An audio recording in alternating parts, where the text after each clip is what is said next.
এবার থেকে একটা জিনিস আমি ভেবেই রেখেছি, কেউ কেক অর্ডার করলে যদি সেটা প্রিমিয়াম কেক হয় বা বেশি দামের হয়, যেমন এই কেকটা ছিল, আমি যে ডেকোরেশন করছি কেকটা, এই কেকটা অনেক দাম ছিল।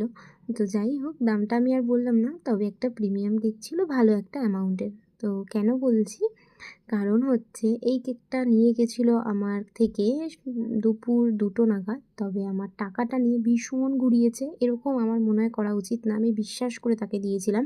সে আমায় বলল, "আমি বাড়ি গিয়ে তোমায় অনলাইনে পাঠিয়ে দিচ্ছি।" তার নাকি ফুল কিনতে গিয়ে সব টাকা শেষ হয়ে গেছে। তো ভালো কথা হতেই পারে, এখন বিয়ের সিজনে ফুলের ভীষণ দাম, এটা একদম সত্যি কথা। তো যাই হোক, তাই আমি ফুলগুলোর দায়িত্ব নিইনি। আমি বলেছিলাম কাস্টমারকে, "তুমি ফুল এনে দেবে, আমি ডেকোরেশন করে দেবো।" আর যাই হোক, তো ভালো কথা হয়েছে, ভালো সবই ঠিক আছে। তবে বাড়িতে গিয়ে আমাকে পাঠিয়ে দেবে, বাড়ি যেতে তার 20 মিনিট হয়তো সময় লেগেছে গাড়ি নিয়ে। আমি 20 না, আমি 1 ঘন্টাই ধরলাম। তো 3টের মধ্যে পাঠানোর কথা, সেখানে 4টে, 5টা, 6টা, 7টা, 8টা, 9টা বেজে যায়, তবুও আমার টাকা আমার কাছে আসে না। আমি তাকে কন্টিনিউ ফোন করতে থাকি, আমার ফোন রিসিভ করে না, যথারীতি ব্লক করে দেয় আমার ফোনটা।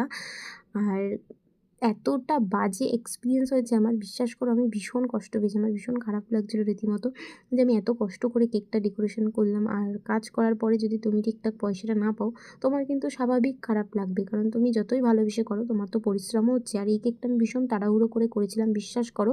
যেহেতু একটা বড় কেক, তারপর আমার হাতে কম সময় দিয়েছিল, ওই জন্য আর কি। তো কি আর